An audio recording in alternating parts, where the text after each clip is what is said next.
I woke up on my birthday, as usual, at 6 in the morning, 77 years old, a number that should have made me think, but I'd long ago stopped counting years. Since Margaret's death, time had become dragging, formless. 5 years without her was like 5 decades. My morning ritual hasn't changed: coffee without sugar, peanut butter toast, pills spread out in a plastic container with the days of the week. Margaret had insisted on that container a year before she died. "Orrin, you're getting forgetful," she used to say. I wasn't forgetful. It was just that some things were no longer important. The old house creaked and sighed with me. The 3 bedrooms on the second floor had been empty since Dwight and Lorraine had flown the nest. I was alone in the house Margaret and I had bought when we were just over 20. Small then, it grew over time, as did my business. The outbuildings, the porch, the 2-car garage, all built with my hands. Every beam, every nail remembered the touch of my fingers. I walked to the window, looking out into the backyard. The apple tree that Margaret and I had planted the year Dwight was born leaned under the weight of the fruit. For 52 years, the apple tree had borne fruit without missing a single season, unlike my son. A phone call interrupted the morning silence. "Daddy, happy birthday!" Lorraine's voice sounded too cheerful for 9 o'clock in the morning. "Dwight and I are coming over at 2 o'clock today. Let's celebrate your big day." I couldn't remember the last time they'd visited together. Probably Margaret's funeral. "Thank you, Lorraine. I'll be waiting. I'll bring my apple pie," she added. "Your favorite." My favorite was blueberry. Margaret knew that. Lorraine didn't. "Sounds wonderful," I replied, and hung up. Before noon, I realized something was wrong. Dwight texted, "Don't cook anything, we're bringing lunch." The last time my son showed such concern was when he asked for money for his second failed business. Back then, it was a sporting goods store. The money was gone in 6 months. Dwight inherited my height and broad shoulders, but not my practicality. My father was a plumber. I started out as a carpenter's apprentice, then started a construction company. Dwight, on the other hand, had a business degree and considered physical labor something beneath his dignity. "Times are changing, Dad," he used to say. Yeah, times change. Money doesn't. They either are or they aren't. Lorraine was different. Calculating from childhood, she always knew what she wanted. Married Nolan Prescott, up-and-coming surgeon, moved to the upscale Bowers neighborhood. 2 kids, house with a pool, country club membership. But even that wasn't enough for her. Nolan was successful, but he wasn't part of the old town elite. Lorraine sensed this invisible barrier and tried desperately to break through it. At 2 hours and 5 minutes, Lorraine's black SUV pulled up, followed by Dwight's shabby sedan. I watched them from the kitchen window. Dwight looked tense, his once expensive suit out of shape and lacking luster. Lorraine, on the other hand, was impeccable, a slinky dress, pearls, low-heeled shoes. She helped Nolan unload bags of food. My grandchildren stayed home. "School projects," Lorraine would later explain. I knew it was a lie. There are no school projects in the middle of summer. "Dad." Lorraine hugged me, leaving a trail of expensive perfume in the air. "You look amazing for your age." For your age. A phrase that was meant to sound like a compliment but actually emphasized my age. Dwight patted me on the shoulder. "Happy birthday, old man." He smelled of whiskey. 2 o'clock in the afternoon. I walked them into the living room where Margaret had once arranged her porcelain figurines. After she died, I put them away in boxes. Too many memories, too much dust. "We brought your favorite, fried chicken from Southern Kitchen," Lorraine said, arranging the containers on the dining room table. "I never liked that diner.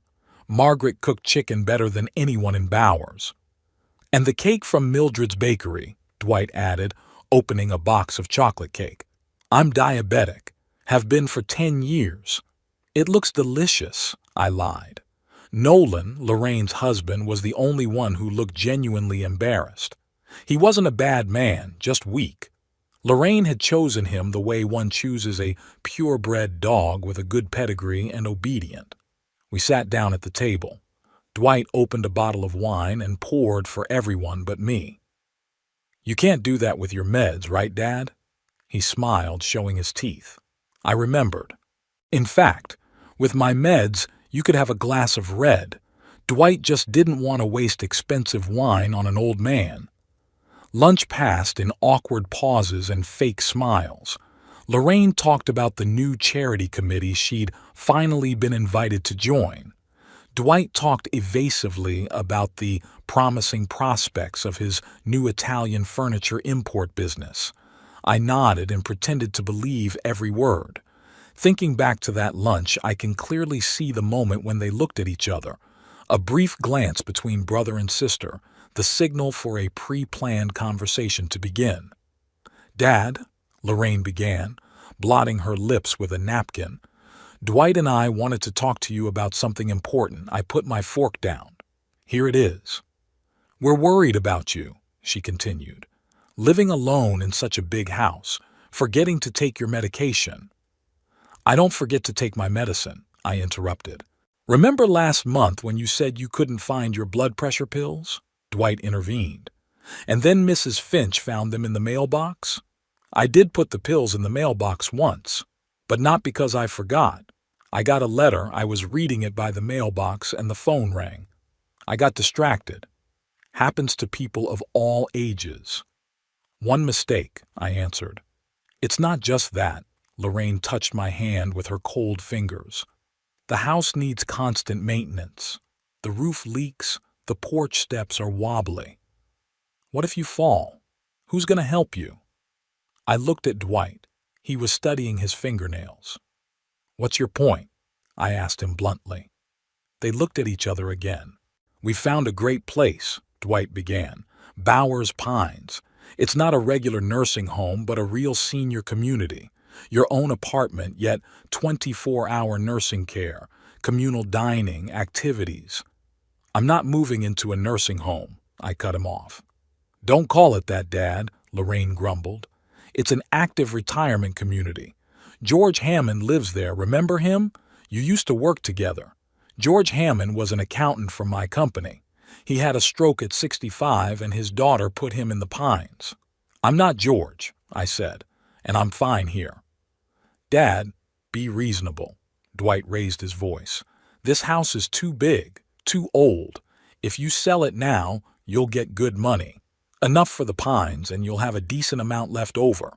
That's it. Money. Always money." "What about the house?" I asked, even though I already knew the answer. "There are interested buyers," Dwight answered too quickly. The neighborhood was becoming prestigious, and land was getting more expensive. I remembered Margaret planting roses along the path to the house, how Dwight and Lorraine ran under the sprinkler on hot summer days, how we sat on the veranda in the evenings, listening to crickets and making plans for the future. "No," I said. "This is my home. I'm staying here." Lorraine's face froze. Dwight gritted his teeth. "Dad, you don't understand," Lorraine began. "We're worried about your safety. What if something happens to you when you're alone?" "The same thing that happens to everyone," I replied. "I'll die, but in my own home, not among strangers." "That's selfish," Dwight blurted out. "You're only thinking about yourself. What about us? We have to worry all the time about whether you're okay." I could barely keep from laughing. Dwight called me once a month, if not less. Lorraine only stopped by when she needed something. "When was the last time you worried about me?" I asked quietly. "When you came just for fun, not for a party, not for money." There was silence. Nolan studied his plate, clearly wishing he were anywhere but here. "It's not fair, Dad," Lorraine said at last. "We all have our own lives. I have kids. Dwight has a business. We can't visit you every day." "I'm not asking for every day," I replied. "But maybe more than once every 6 months." After I said that, dinner was effectively over. We were still at the table, but we weren't talking. Lorraine began to collect the dishes, clattering them loudly. Dwight went out on the porch to smoke, even though he'd quit 10 years ago. As I walked them to the door, Dwight lingered. "Think about our offer, Dad," he said. "It's for your own good." I watched them drive away and thought about how things had changed. When Margaret was alive, they used to come more often. Not out of love for me, out of love for her. Margaret was the center of our family, the sun around which we all orbited. When she died, the orbits broke. The children became distant, preoccupied with their own problems. I returned to the house and sat in my chair. Unopened greeting cards from the children lay on the table. Inside, I knew, would be the standard wishes and signatures, not a word about what was really going on in their lives. And there was a lot going on. I knew more than they realized. Dwight's problems with creditors, his latest business on the verge of bankruptcy, about Lorraine trying desperately to make her way into Bowers high society, but the old money wouldn't take her in, despite all the fundraisers and club memberships. I didn't know this because they told me. The small town of Bowers kept few secrets from those who knew how to listen, and I did. And I also knew something my children didn't. Silent investments made decades ago, companies registered to shell companies, real estate bought through third parties. Margaret understood. "Why all this complexity, Orrin?" she asked. "To see people for who they are," I answered. If Dwight and Lorraine had known the real extent of my fortune, they would never have shown their true faces.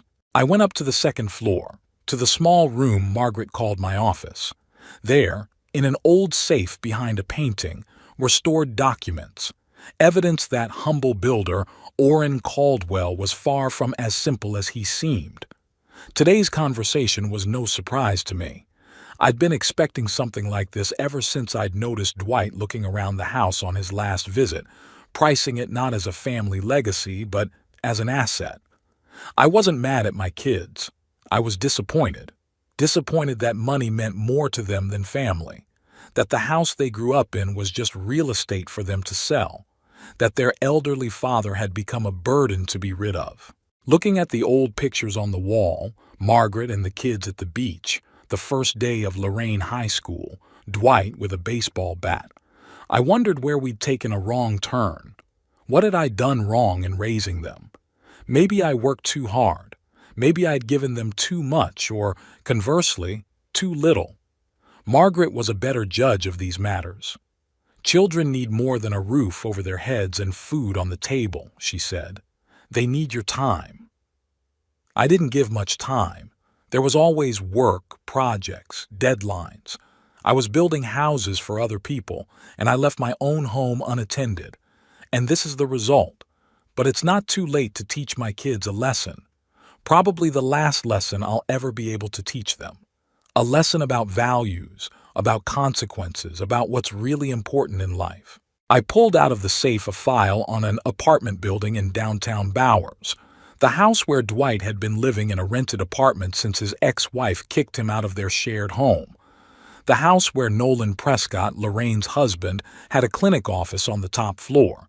The building was owned by a company called Margaret Investments.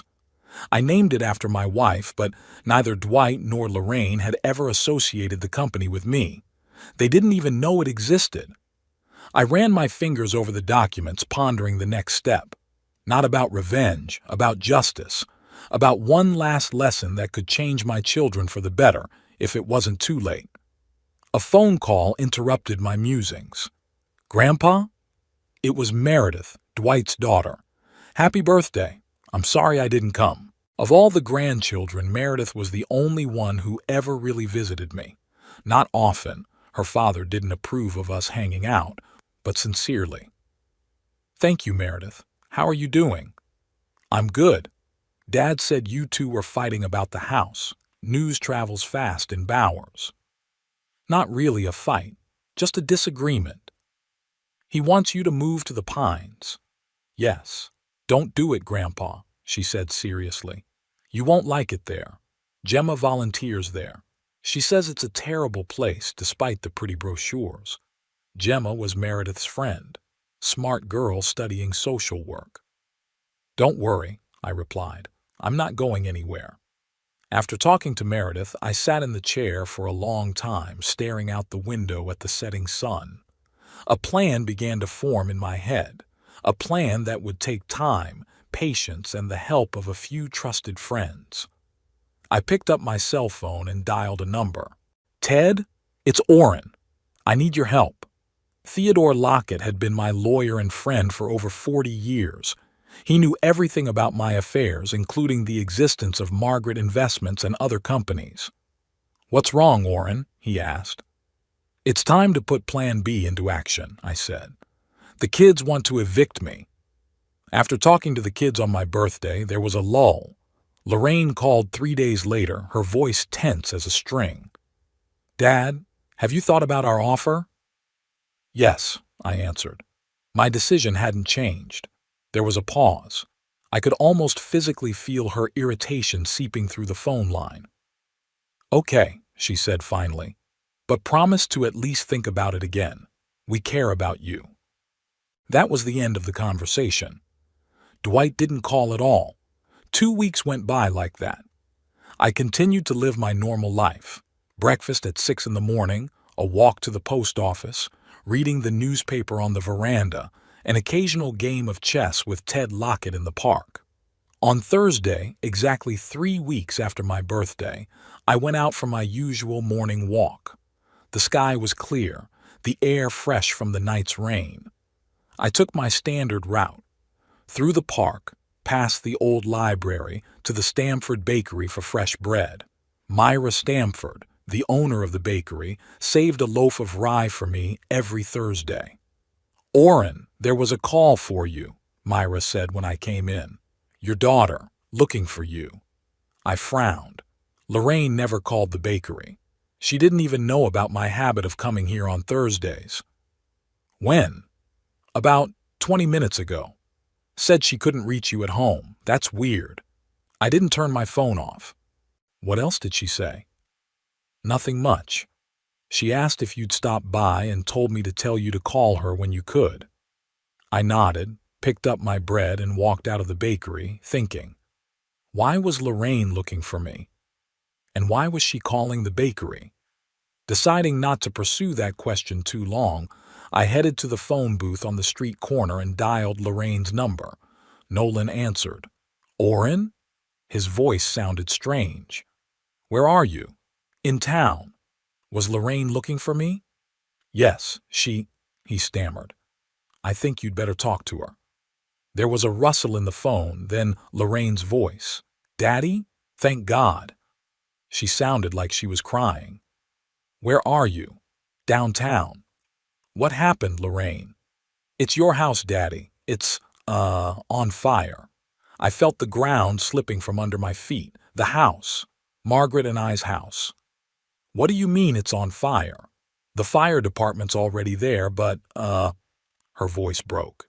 "It's bad, Daddy. It's really bad." "I'm on my way," I said, and hung up. It was a 20-minute walk home, but I made it in 15, despite my 77 years. As I turned onto my street, I saw puffs of smoke rising into the sky.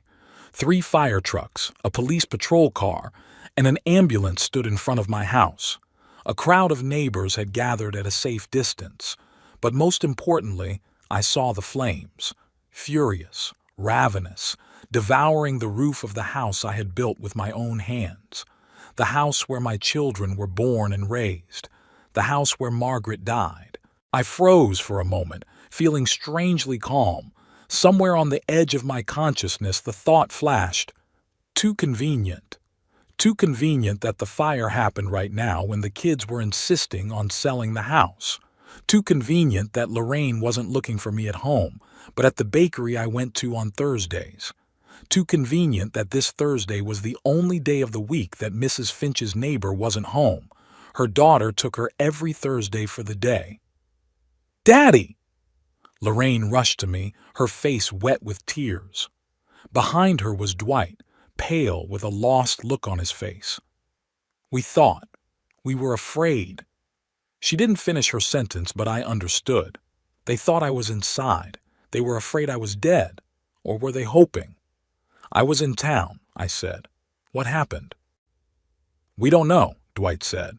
I came by to check on you, saw the smoke. I called 911, then Lorraine. The fire department said it might be wiring. The house is old.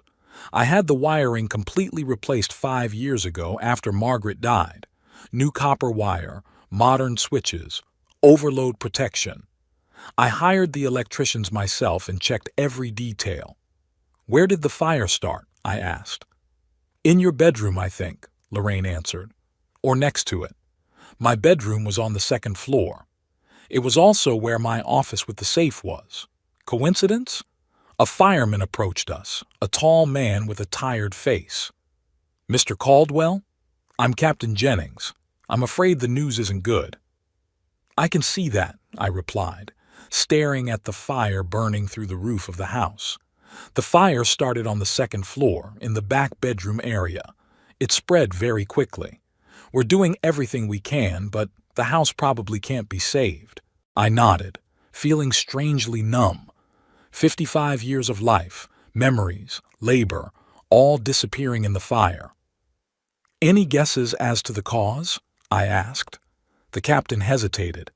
It's too early to say. We'll investigate when the fire is out. But there was a call from your son that you might be inside. We did as much of a search as we could. As you can see, I'm here, I said. Yes, that's good, the captain nodded. Do you have a place to stay for the near future? Before I could answer, Lorraine intervened. He's coming with me. We've already decided everything. I looked at my daughter. Her eyes were red with tears, but there was something else in them. Relief? Determination? 3 hours later, the fire was out, but all that was left of the house was a charred frame. The roof collapsed, the walls blackened with soot. My whole life was reduced to ashes. Let's go, Dad, Lorraine said softly, taking me under her arm. There's nothing more to do here. I let her lead me to the car. Dwight sat behind the wheel, Lorraine in the back seat next to me. All the way to her house, she held my hand like she was afraid I'd disappear.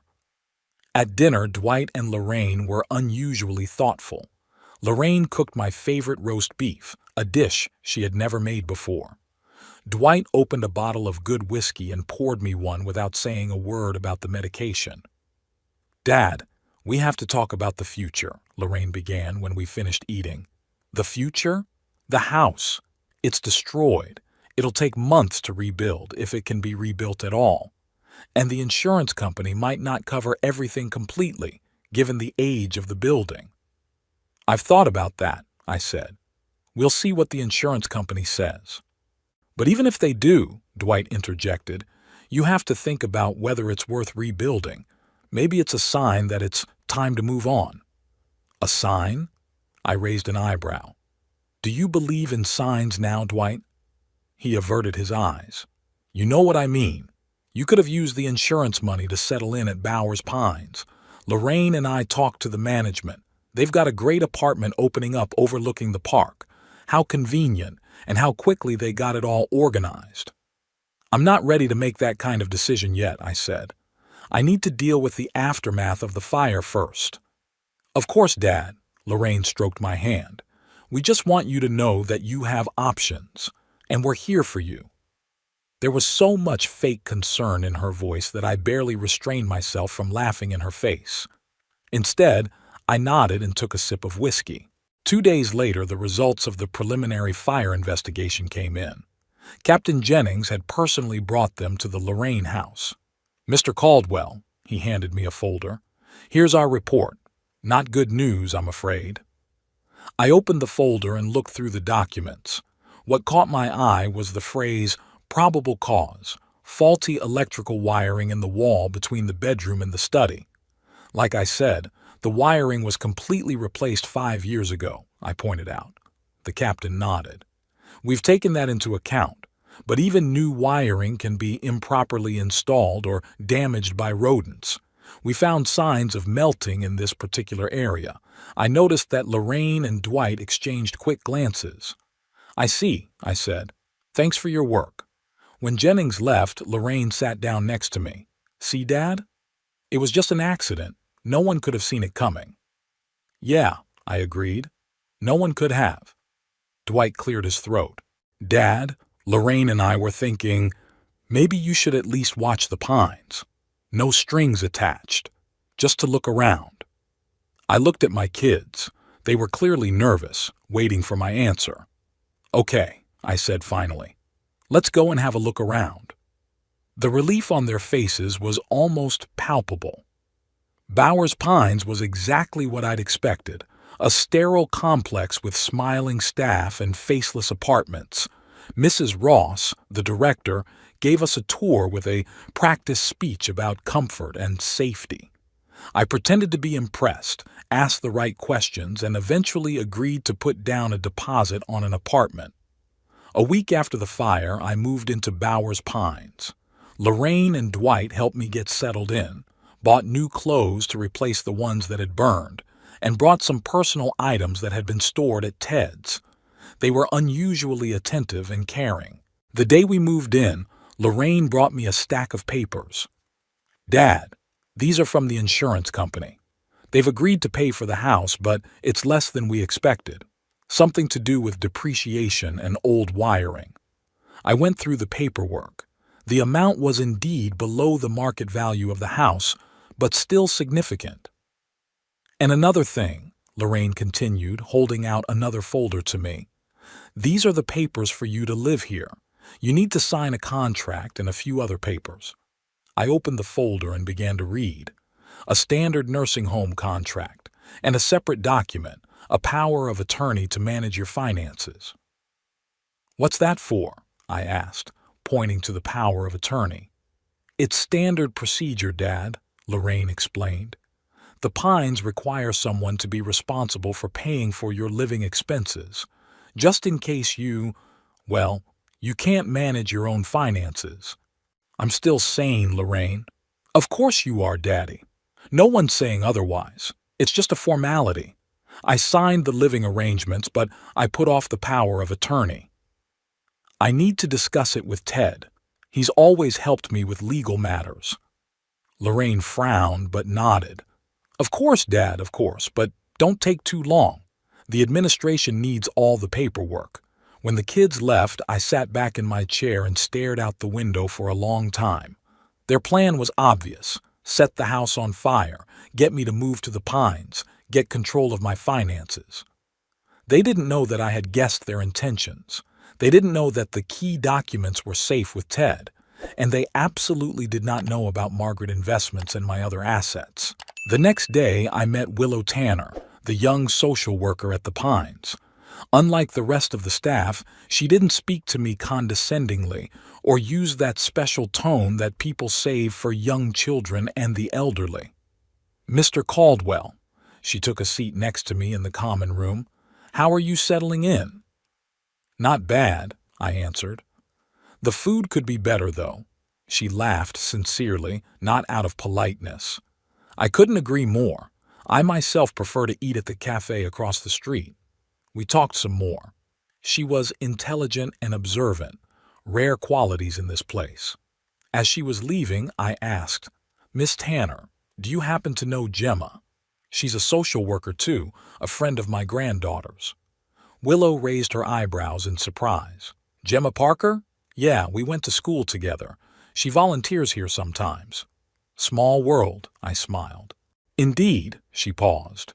Mr. Caldwell, if you need anything, feel free to contact me. I'm here every day from 9 to 5. When she left, I pulled out my cell phone and called Ted. What's the situation? He asked. Everything's going according to plan, I replied. The kids bought it. They think I'm a helpless old man they can fool around with. Did they try to get power of attorney? Yeah, today. I said I wanted to discuss it with you. That's smart. Gives us time. Ted, I need your help. It's time to put the next part of the plan in motion. Are you sure, Orrin? It's, a drastic step. I looked out the window at the manicured lawn of Bowers Pines, where nurses walk the elderly like children in a daycare center. Absolutely, I replied. My children need to learn what it means to be homeless, what it means to lose everything in one day. Maybe it will teach them to appreciate what they have." Ted sighed. "Okay, I'll get the paperwork ready. The eviction notices will be ready by next week." "Great," I said. "And Ted, thank you. You're a true friend." "You're welcome, Orrin. By the way, your granddaughter Meredith called me. She's worried about you." "Meredith is the only one in the family who's inherited Margaret's common sense," I smiled.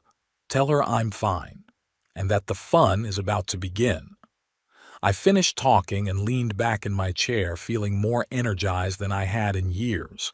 For the first week at Bowers Pines, I played the part of the dutiful old man, attended a group art class, even though I'd never been able to hold a paintbrush, played bingo with the other residents, patiently listening to their endless stories of grandchildren and illness, ate bland food in the common dining room, thanking the nurses for pills I didn't need. Lorraine visited me every other day, bringing me homemade baked goods and magazines. Dwight stopped by twice, each time with new documents that needed to be signed right away. I kept putting it off, citing headaches or the need to consult with Ted. "Dad, it's just a formality," Dwight said, barely concealing his irritation. "Why do you have to make everything so complicated?" "You can't rush decisions at my age," I replied, enjoying the way his face reddened with anger. "You don't want me to sign something without understanding it, do you?" My stubbornness was pissing him off. Dwight had always been impatient. As a child, he wanted everything: new toys, treats, attention. Margaret tried to teach him patience, but to no avail. In business, this character trait turned against him.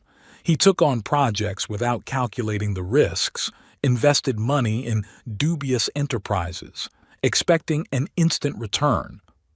Lorraine was different, calculating, methodical. She could wait years to get what she wanted. That's why I was sure the house fire was her idea, not Dwight's. He would give himself away, she never would. On Thursday, the 10th day of my stay at the Pines, there was a knock at my room. "Mr. Caldwell?" Willow Tanner was standing in the doorway with a file folder. "I'm on routine rounds. May I come in?" "Of course, Miss Tanner." I pointed to the chair across the hall. "Have a seat." She sat down, opened the file, and took out a pen. "How are you feeling? Adapting to the new place?" "As much as possible," I answered. "The food could be better, but I'm not picky." She smiled and made a note in the papers. "And how's the sleep? Trouble falling asleep? Nightmares?" "No, nothing like that." "That's good." She closed the folder. "You know, Mr. Caldwell, a lot of new residents have trouble adjusting, especially those who've had traumatic experiences, like you and the fire." I shrugged my shoulders. A house is just a building. It's the people that matter, not the walls. She looked at me carefully. "That's a very mature look. Not everyone feels that way about losing their home, especially if they've lived there for decades." "Maybe I'm just good at hiding my feelings," I smiled. "Maybe." She paused. "Mr. Caldwell," I was wondering. "You mentioned Gemma, your granddaughter's friend. Did she really tell you about the Pines?" "That's an interesting question. Checking up on me?"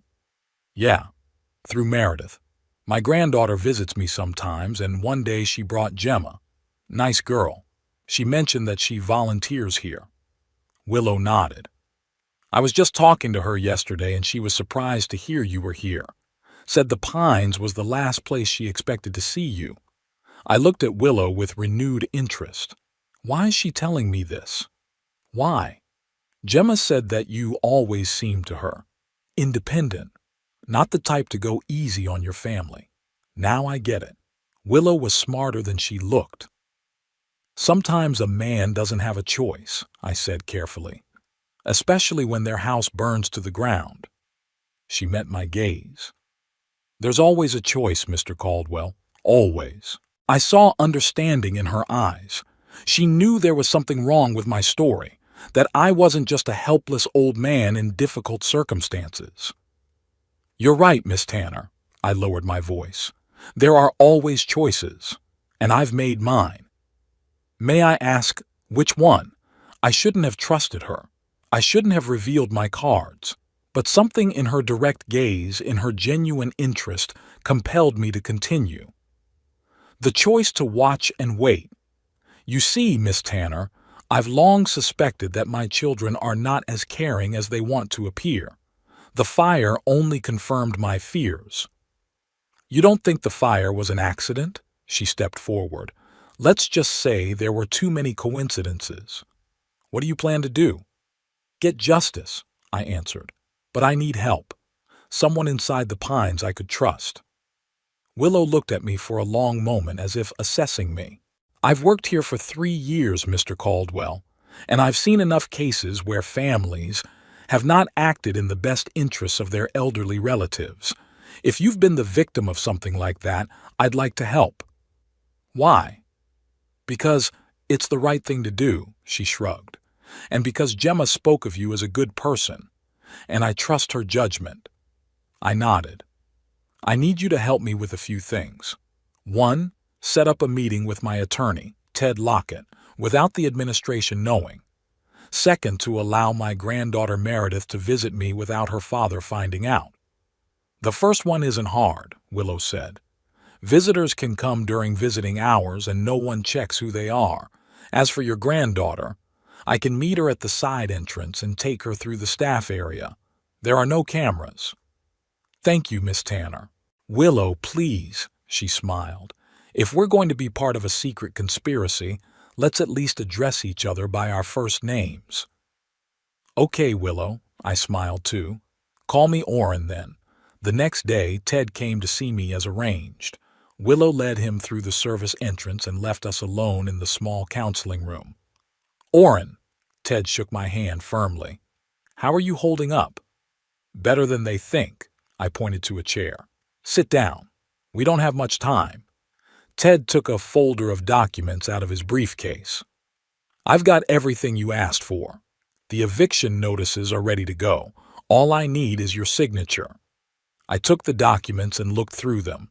Everything was exactly the way I wanted it. That's great, Ted. When can you send them out? Tomorrow. But Orrin, are you sure you want to go that far? They're your kids no matter what. I put the papers aside and looked at my old friend.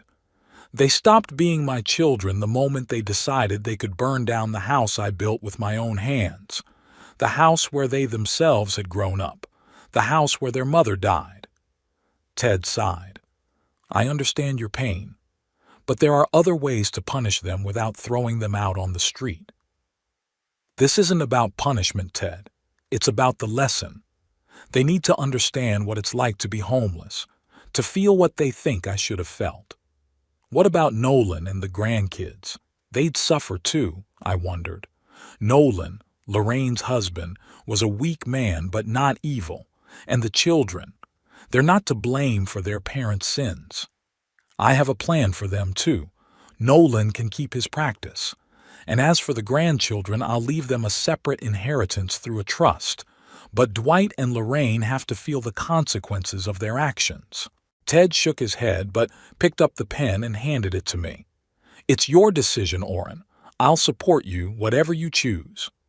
I signed the papers and handed them back to Ted. Thank you, friend. Now, on to other business. How are things going with Margaret Investments? It's all good. The company still owns the building on Maple Street where Dwight has his apartment and the office center on Oak Avenue where Nolan's practice is, plus 3 more commercial properties in Bowers and 2 in neighboring Ridgewood. The tenants are paying their rent? Yeah, no problem. The company's accounts are funded every month. I nodded, satisfied. Margaret Investments was my most successful venture. The company, named after my wife, owned much of the commercial real estate in Bowers. I started it 30 years ago when I realized the city was going to grow. I bought abandoned buildings, restored them, and rented them out. Things went so well that soon I was able to buy properties in neighboring towns as well. Neither Dwight nor Lorraine knew this company existed. To them, I was just a builder, retired with a comfortable but not luxurious fortune. They didn't realize I was one of the largest landowners in the county. "What about insurance for the house?" I asked. "The company has launched an investigation. They suspect arson." I smiled. Not surprising. Dwight had never been particularly smart about that sort of thing. If they proved arson, there would be no payout, and there could be trouble with the police. "I wasn't counting on that money," I said. "But if it goes to the police, well, that's their problem, not mine." Ted looked at me carefully. "Orrin, I've known you for almost 50 years. You've never been a vindictive person. What's changed?" I turned away to the window, looking out at the neatly trimmed lawn of Bowers Pines. Margaret had always been a buffer between me and the kids. She smoothed out the sharp edges, protected them from my bluntness and me from their selfishness. When she died, that protection disappeared, and I saw my children for what they really were: greedy, calculating, willing to step over their own father for money. "Maybe you're being too hard on them." "Ted, they burned down my house." I turned to him. "The house where they grew up, where they kept their mother's pictures, her personal belongings, our memories. They destroyed it all for money.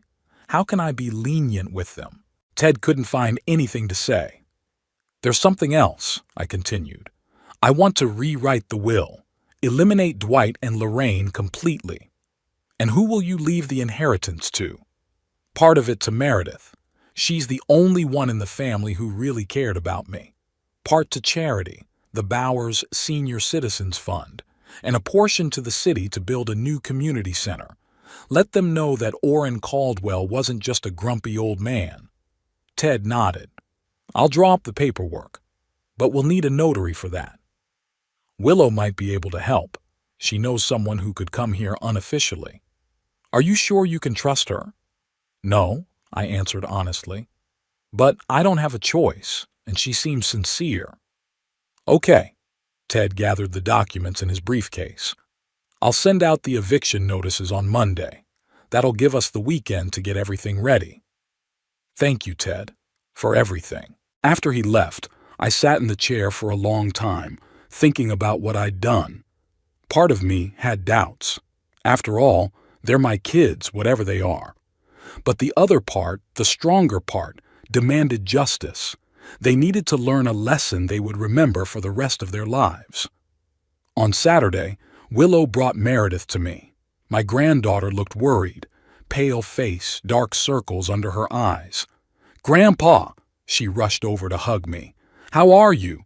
Daddy won't let me visit you. He says you need time to adjust." "I'm fine, Meredith," I pointed to the chair. "Sit down. We need to talk." Willow discreetly walked out, leaving us alone. "What's going on, Grandpa?" Meredith asked when we were alone. "The fire, you moving here. It all happened so fast." "Too fast," I agreed. "Don't you think?"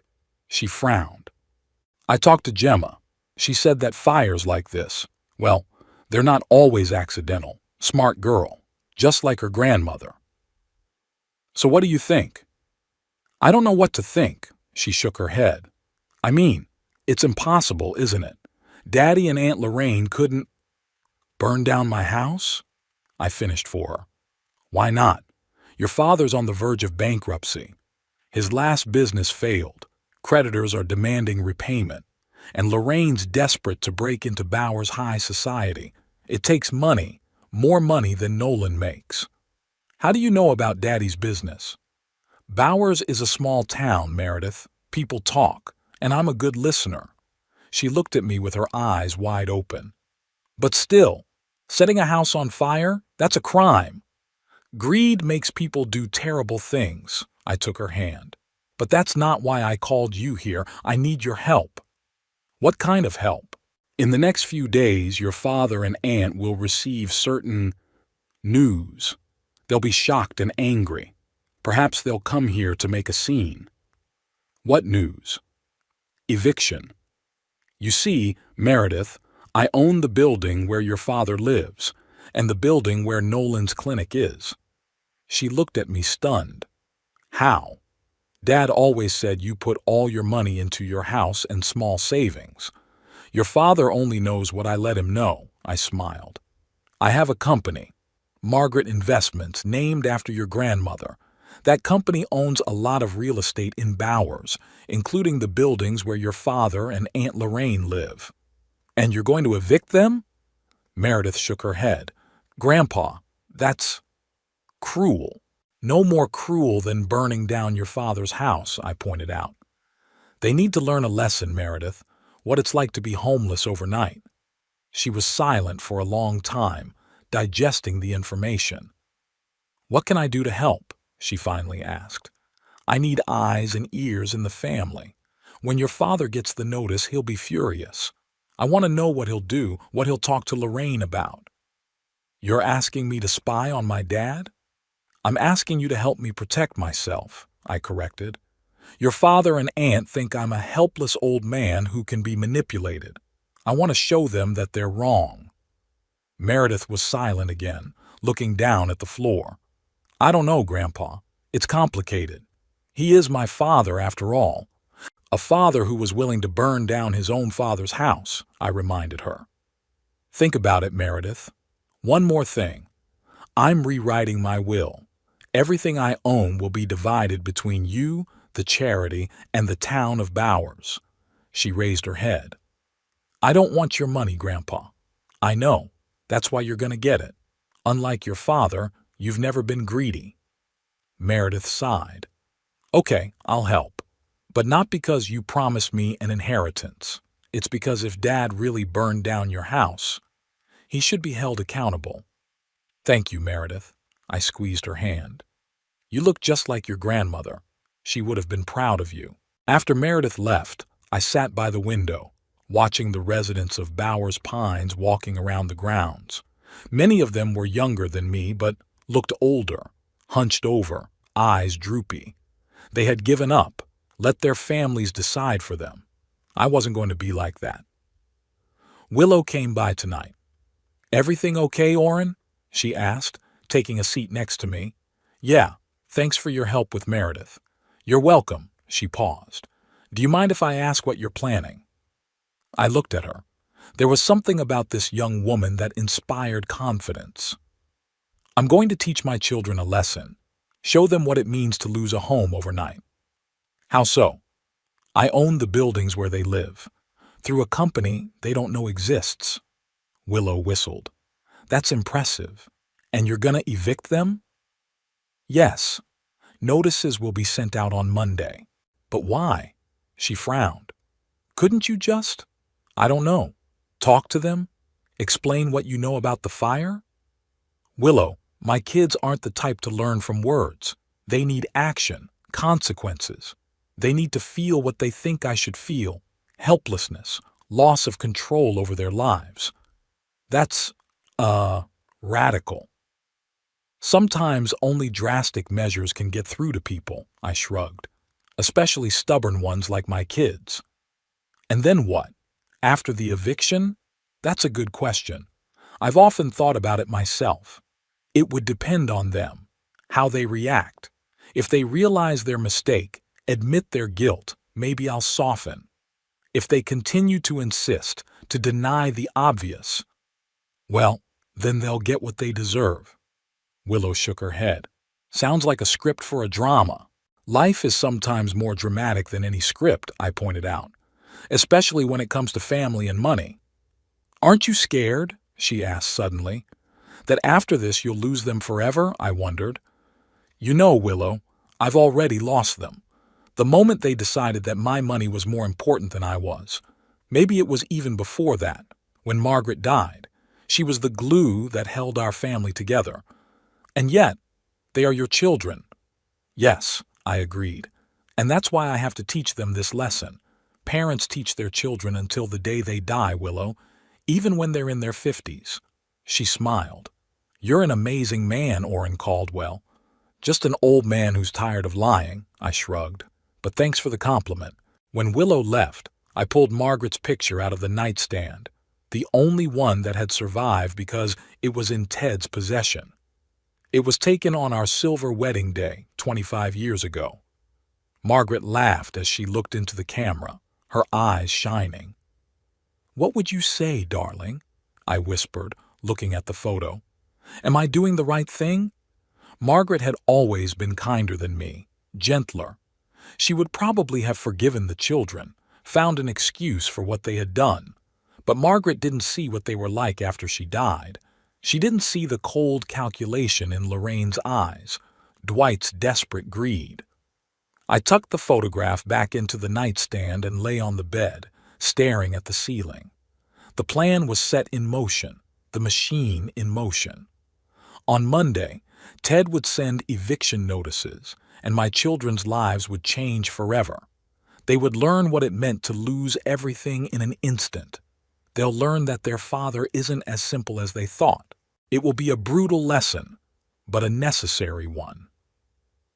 Monday morning, Ted mailed the eviction notices. I knew it wouldn't take long, and I was right.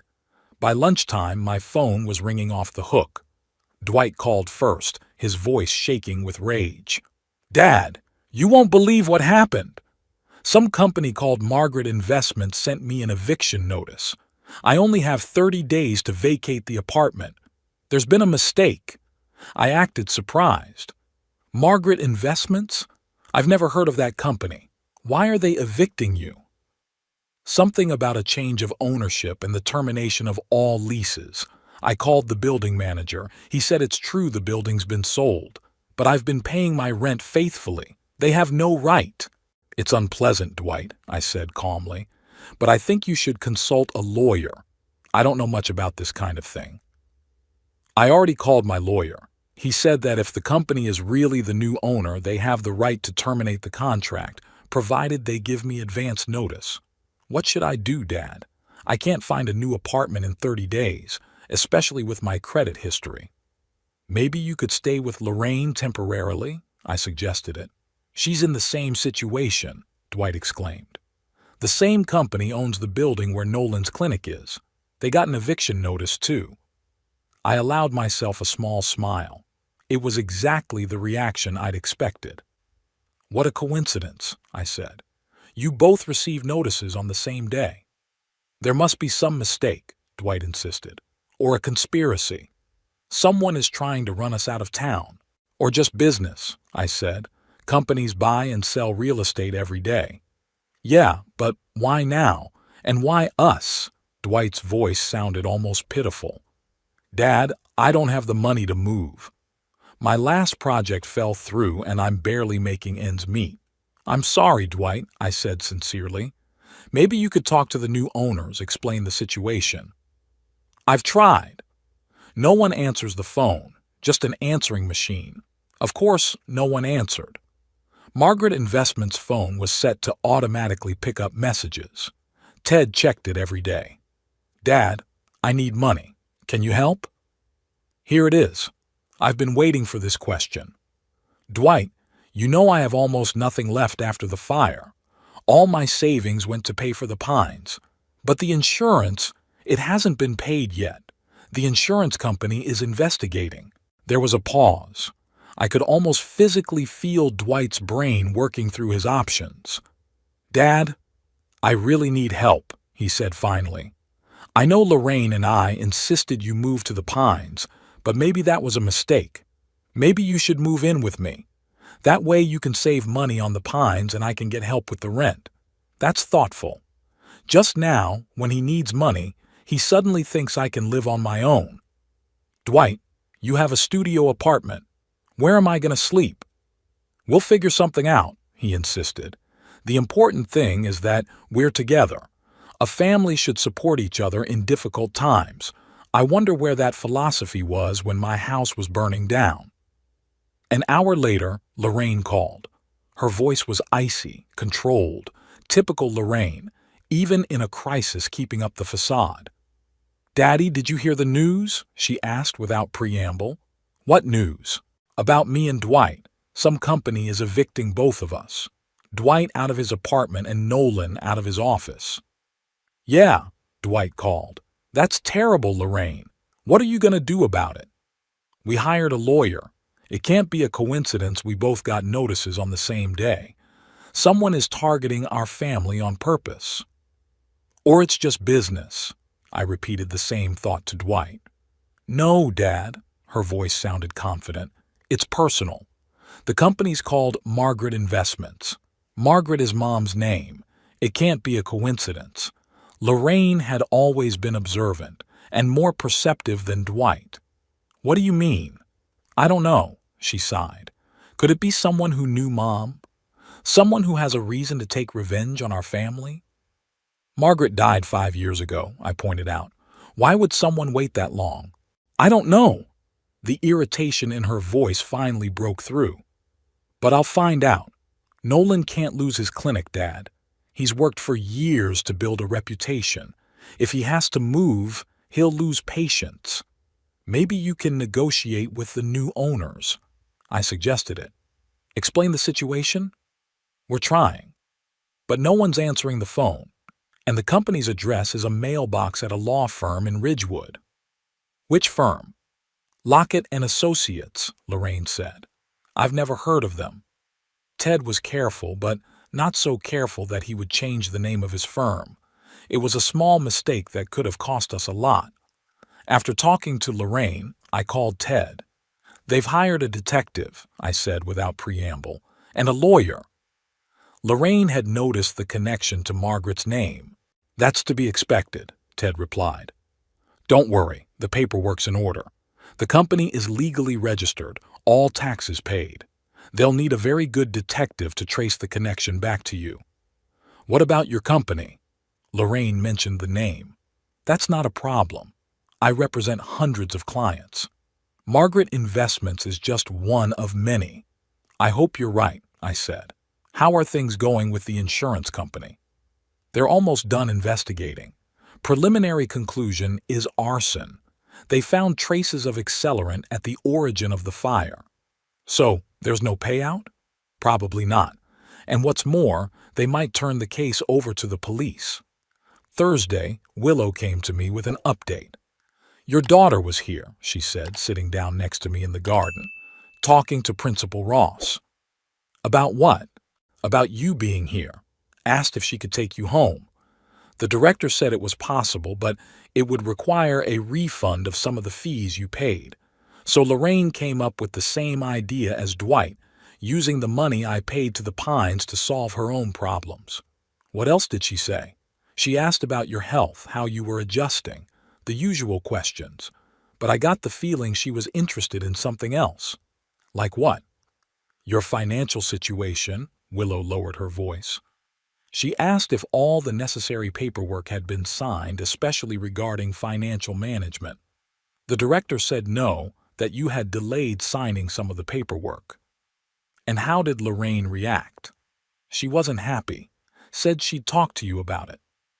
I nodded. Everything was going according to plan.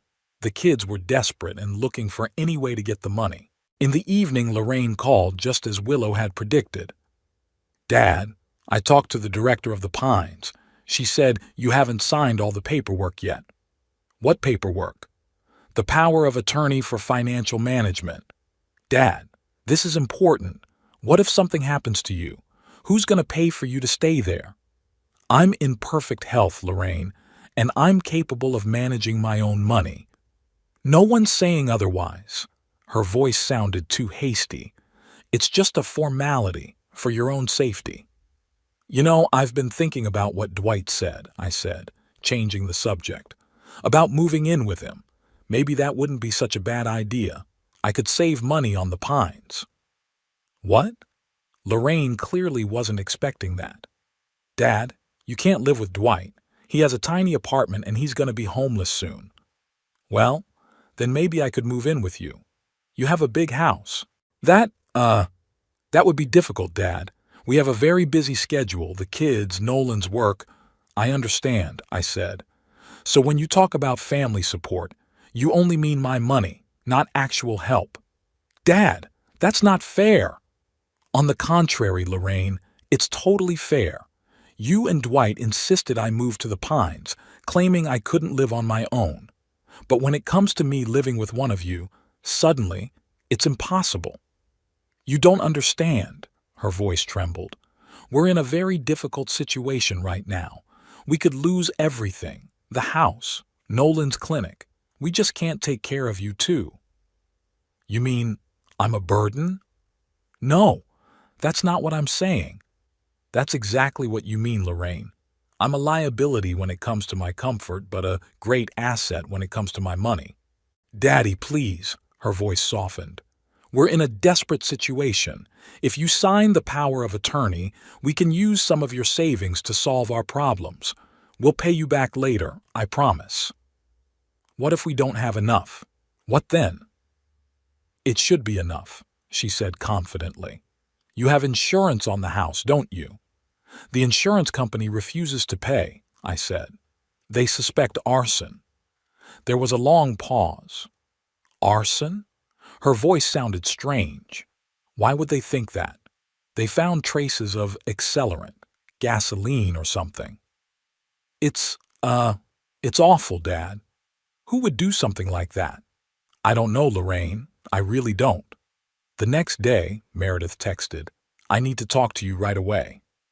Willow had arranged for us to meet at Pines Park in a far corner of the grounds where no one could overhear us. Grandpa, things are getting complicated, Meredith said as soon as we sat down on a bench. Dad and Aunt Lorraine are in a panic. The detective they hired found a connection between Margaret Investments and Mr. Lockett. Which is to be expected, I nodded. What are they planning to do? They're going to go to Mr. Lockett and demand an explanation. And if he doesn't tell them who's behind the company, they're going to threaten to sue him. When are they going to see him? This afternoon. Dad called him and set up a meeting. I have to warn Ted. Grandpa, one more thing, Meredith lowered her voice. I heard Daddy talking to Aunt Lorraine about the fire. They really did it. I froze. Are you sure? Yeah. Dad said if the insurance company goes to the police, they'll have to leave town. Aunt Lorraine said no one could prove anything if they stuck together. So I was right. They did start the fire, hoping I'd die in it. My own children. Thank you, Meredith, I said, feeling oddly calm. You did the right thing by telling me. What are you going to do, Grandfather? What I have to do, I answered. Get justice. I called Ted and warned him about Dwight and Lorraine's visit. He promised to hold them back, but not to reveal all the information. Let them suffer a little longer. That evening, Willow called. Orrin, you have visitors. Your children. They're, furious. Take them to my room, I said, preparing for the inevitable confrontation. Dwight was the first to enter, his face red with anger. Lorraine followed, outwardly calm but with cold fury in her eyes. You! Dwight jabbed his finger at me. It was you all along. What are you talking about, Dwight? I asked innocently. Don't pretend, he was almost shouting. Margaret Investments. This is your company. You're evicting us. What makes you think that? Lockett told us everything. Lorraine stepped in. After we threatened to sue for attorney-client privilege, Ted wouldn't give up information that easily, so he decided it was time for the next phase of the plan. Sit down, I said calmly. Let's talk like adults. What was there to talk about? Dwight continued to stand, looming over me. You've been lying to us for years. You pretended to be a poor old man while you owned half the real estate in Bowers. Not half, I corrected him. Just a few buildings, including the ones where we live and work. Lorraine finally let her emotions get the better of her. Dad, how could you? We're your children. And I'm your father, I replied, who you tried to kill by burning down his house. They froze. Dwight turned pale. Lorraine pressed her lips into a thin line. What is this nonsense? Dwight said. We weren't trying to kill anyone. Really? I smiled. That's odd, because the insurance company found traces of accelerant in the area where the fire started, and the fire started on the exact day I always leave for my morning walk. The day Mrs. Finch isn't home, a day when no one could have saved me if I had actually been home. It's a coincidence, Dwight muttered. Too many coincidences, don't you think? I shifted my gaze to Lorraine. You were always smarter than your brother, Lorraine. You've calculated everything except the one thing that I might be smarter. Daddy, she tried to pull herself together. You don't understand. We never meant to hurt you. We wanted my money, I finished for her. And we figured the quickest way to get it was to kill me and claim my inheritance. But since killing me outright would have been too obvious, you decided to have an accident. You're crazy, Dwight said, but his voice shook. We love you. We only wanted the best for you. The best? I laughed. You burned down my house, forced me to move into a nursing home, tried to get control of my finances. And that's what you call love? Daddy, please. Lorraine sat down next to me, her voice soft, pleading. We made a mistake. We were desperate. Dwight's in debt. We're having trouble with the mortgage. We thought if you moved to the Pines, you could help us out financially. With the money from the sale of the house, I nodded. The house I built with my own hands. The house where you grew up. The house where your mother died. We didn't want you to get hurt, Dwight exclaimed. We made sure you weren't home before. He paused, realizing what he'd said. Lorraine turned pale. Before you set it on fire. I finished it for him. Thank you for the confession, Dwight. It's very timely. That's not what I meant, he muttered. I misspoke. Of course, I nodded. Anyway, now you know why I'm evicting you. An eye for an eye, a house for a house. After Dwight's confession, there were long days of silence. My children stopped calling and visiting. They'd learned their lesson, hard but necessary. I hoped it would make them reflect on what they had done and perhaps realize the depth of their fall. Willow became my window to the world outside of Bowers Pines. She brought news from the city, told me about what was going on with my kids. Dwight's selling his car, she announced Thursday, sitting down next to me in the garden. He put an ad on the internet. He's asking half the market price. Apparently he needs the money fast. And Lorraine. Nolan's urgently looking for new premises for the clinic. Rumor has it they might be moving to Ridgewood, the next town over. Rent's cheaper there. I nodded. The plan was working. My children felt what I must have felt, the loss of my home, the uncertainty of the future, the despair. You don't regret what you did? Willow asked, watching my face carefully. I wondered. Did I regret it? Part of me did. After all, they were my children, whatever they were. But the other part, the more rational part, realized that sometimes hard lessons were necessary. No, I finally answered. They deserved it. They tried to take away not only my home, but my life. I'm just returning the favor by putting a roof over their heads.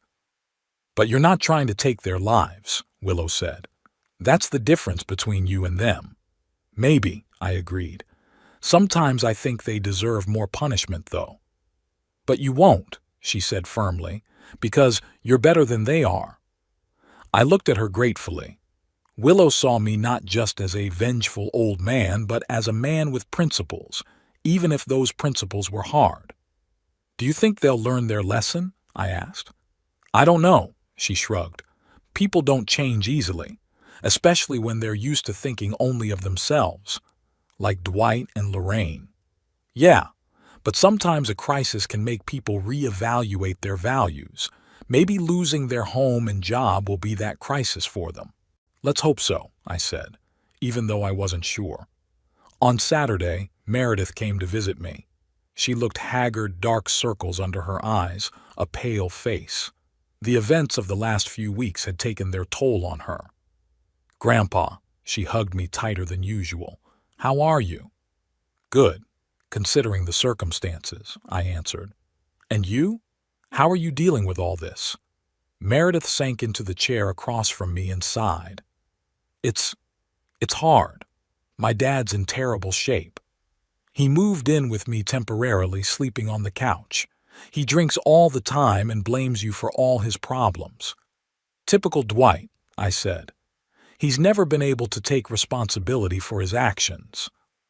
Grandpa, I came to apologize, Meredith said suddenly, for Dad and Aunt Lorraine, for what they did to you. You have nothing to apologize for, Meredith. You had nothing to do with what they did. But I'm part of this family, she shook her head, and I'm ashamed of what my family did. Burning down your house. I still can't believe it. How could they? Greed, I answered simply. Greed makes people do terrible things. Did Dad confess to you? Not exactly. It was more of an outburst of emotion. But that's enough. Meredith was silent for a long time, staring out the window. What's going to happen next, Grandpa? She finally asked. Are you going to tell the police? I wondered.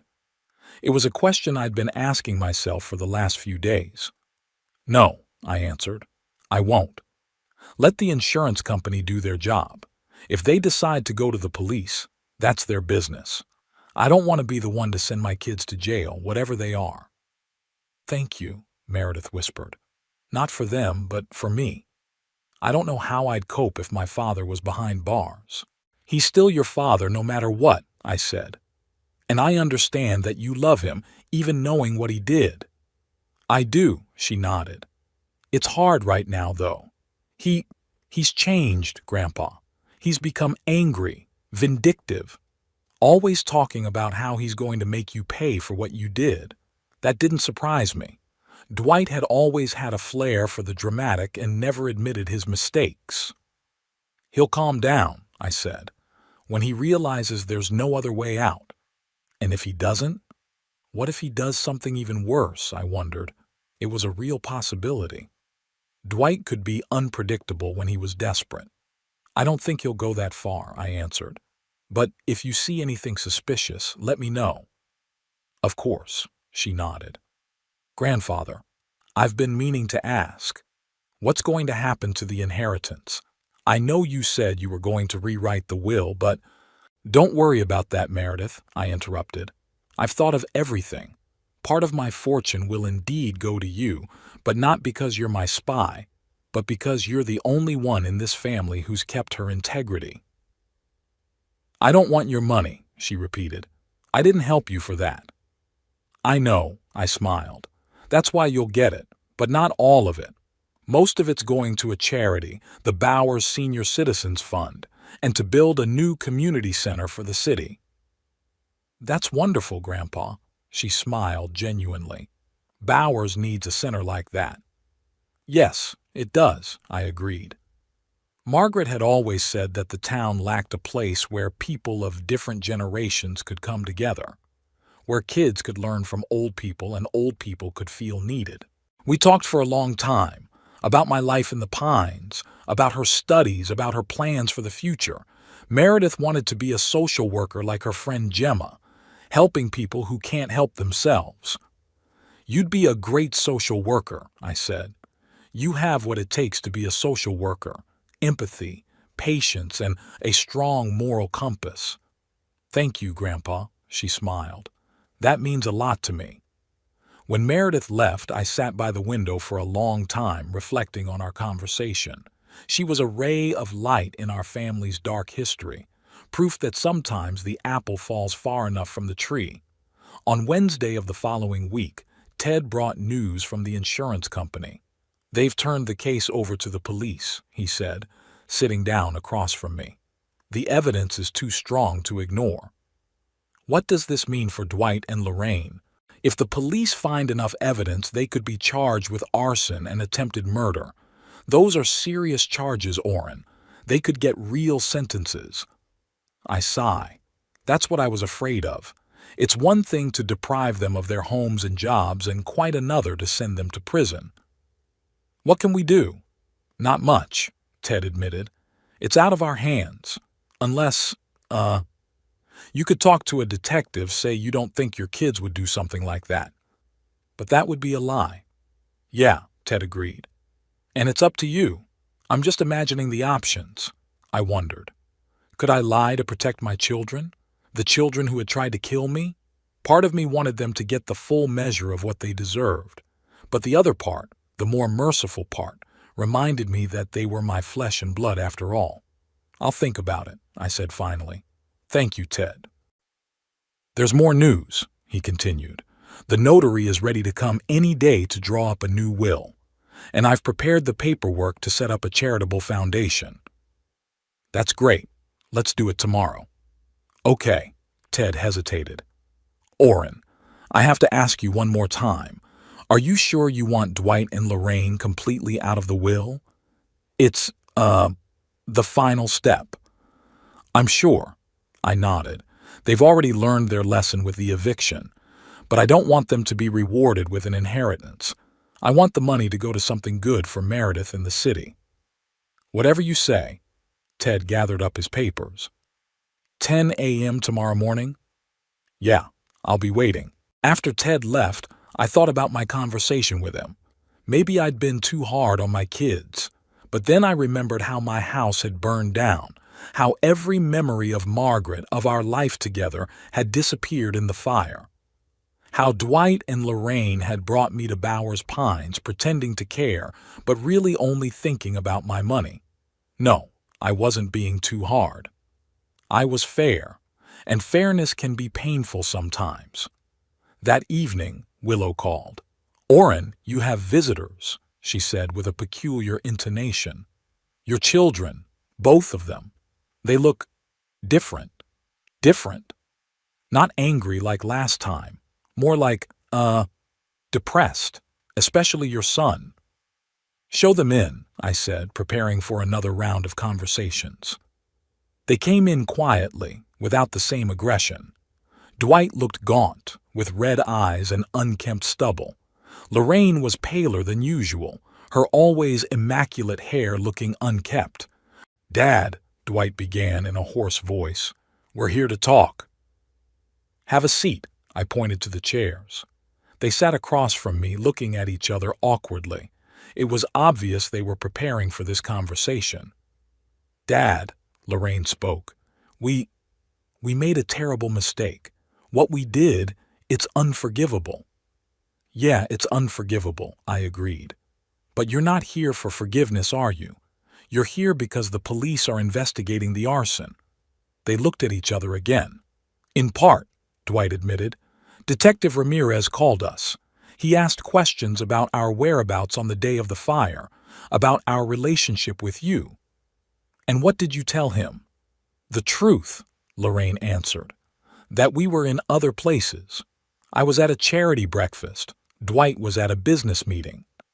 So you lied, I said, because you were actually at my house with a can of gasoline. Dwight lowered his head. Yes, he whispered. We lied. That admission surprised me. I didn't expect them to confess so easily. Why are you telling me the truth now? Because we have nowhere to run, Lorraine replied. We've lost everything. Our house, our jobs, our reputations. Nolan filed for divorce when he found out I was involved in the arson. He took the kids back to his parents in Boston. And I'm living on Meredith's couch, Dwight added. I sold my car to pay off some of my debts. Creditors are harassing me, threatening to sue me. And you think I should help you? I asked. After all you've done? No, Lorraine shook her head. We don't expect help. We're here to confess and to apologize, even though we know that's not enough. Apologize? I raised an eyebrow. For trying to kill me? We didn't mean to kill you, Dwight exclaimed. We checked to make sure you weren't home. We knew you went for a walk every Thursday morning. What if I had changed my habits? If I had decided to stay home that day? They were silent, unable to find an answer. You risked my life for money, I continued, for a house you could sell, for an insurance policy you could have gotten. We were desperate, Lorraine whispered. Dwight was in debt. My marriage was falling apart. There was only one way out. Kill my father and take his money, I finished for her. That's a great way out, isn't it? We deserve to be punished, Dwight said in a suddenly firm voice. And we got it. You deprived us of everything, just like we tried to deprive you. That's fair. I looked at my son carefully. For the first time in a long time, there was something real in his eyes. Realization, remorse, acceptance of responsibility. What do you want me to do? I asked him bluntly. If the police find evidence, they'll arrest us, Lorraine said. We could get real sentences. Aya, I'm scared of prison, Dad. And I'm worried about my kids. They shouldn't have to grow up knowing their mom's a criminal. You're asking me to lie to the police? I clarified. To say you couldn't have done it? No, Dwight shook his head. We're asking for an opportunity to redeem myself. In another way. I was intrigued. In what way? Any way you suggest, Lorraine replied. We'll do whatever you say. Just, help us stay out of jail. For the grandkids. For Meredith. I looked at my kids for a long time. They looked genuinely remorseful, broken, ready to accept any punishment other than jail time. Perhaps they had truly learned a lesson from this situation. I can't stop the investigation, I said finally. But I can talk to the detective, tell him I don't believe you were involved in the arson. It might help if there's no direct evidence. Thanks, Dad, Lorraine exhaled. But, I continued, I have conditions, 3 conditions. What are they? Dwight asked. First, you both have to go to therapy. Long term, at least a year. I'll pay for it. They nodded without objecting. Second, you'll work for a charity I'm setting up. No salary, just room and board, as volunteers. Dwight will be doing construction work, renovating the homes of the elderly. Lorraine will organize activities for lonely old people. We agree, Lorraine said without hesitation. Dwight nodded. And third, I paused, you must publicly confess what you did, not to the arson that could get you arrested, but that you tried to manipulate me, to force me to sell the house and move to the Pines against my will, to confess to everyone you know in Bowers. It was the hardest condition of all, public humiliation, losing face in front of the whole town. Dwight and Lorraine always cared about their reputations, especially Lorraine, who aspired to the high society of Bowers. It's complicated, Dwight muttered. But fair, Lorraine said suddenly. We agree, Dad, on all terms. I looked at my daughter with a new respect. Maybe there was something of Margaret left in her after all, the ability to admit her mistakes and accept the consequences. Okay, I nodded. Then I'll talk to Detective Ramirez. But keep in mind, if there's direct evidence, fingerprints on the canister, witnesses, I can't help you. We understand, Dwight said. Thank you, Dad. You have every right to turn your back on us after what we've done. You're my children, I said simply. Whatever you are. After they left, I called Ted and told him about our conversation. Are you sure they're sincere? He asked doubtfully. It could be another manipulation. Maybe, I agreed, but I want to give them a chance. One last chance. You were always softer than you wanted to appear, Ted said with a smile in his voice. Margaret knew it. Yes, I smiled at the memory. She always saw right through me. The next day, Ted brought a notary and we signed a new will. I'd made a change not excluding Dwight and Lorraine completely, but leaving them a small portion of the inheritance, provided they worked at least 5 years for the charity. The bulk still went to Meredith and the city of Bowers to build a community center. I also talked to Detective Ramirez as promised, told him that despite our differences, I didn't believe my kids could have set the house on fire. He listened carefully, took notes, but made no promises. We are following the evidence, Mr. Caldwell, he said, but your opinion will be considered. A week later, Meredith brought unexpected news. Grandfather, you won't believe it. The police have arrested Victor Sloan for setting your house on fire. Victor Sloan? I was genuinely surprised. The owner of the auto repair shop? Yeah. Turns out he'd been wanting to buy your lot for years to expand his business. You refused to sell, so he decided to speed things up. But how did they find him? They found a canister with his prints on it near the fire, and some witness saw his car outside your house that morning. I was stunned. All this time, I was convinced that Dwight and Lorraine set the fire. Their behavior, the coincidences, The circumstantial evidence, everything pointed to them. And their confession. Did they take the fall for someone else's crime? Are you sure it's true? I asked Meredith. Could it be a mistake? Sloan confessed. Grandpa. Completely. Said he didn't mean to kill anyone, just wanted you to sell the lot after the fire. I leaned back in my chair, trying to comprehend this information. So Dwight and Lorraine hadn't set my house on fire. They were guilty of wanting to use the fire to their advantage, of trying to manipulate me and gain control of my finances, but not the arson. I need to talk to them, I told Meredith, immediately.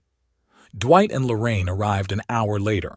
They looked confused, not understanding why I'd called them so urgently. Victor Sloan, I said without preamble.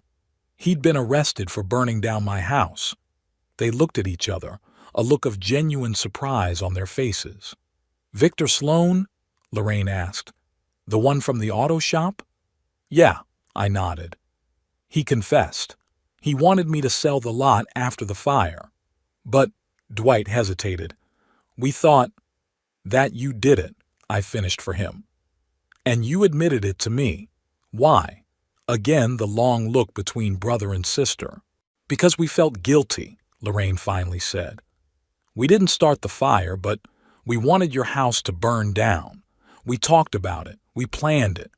We just didn't have time to do it.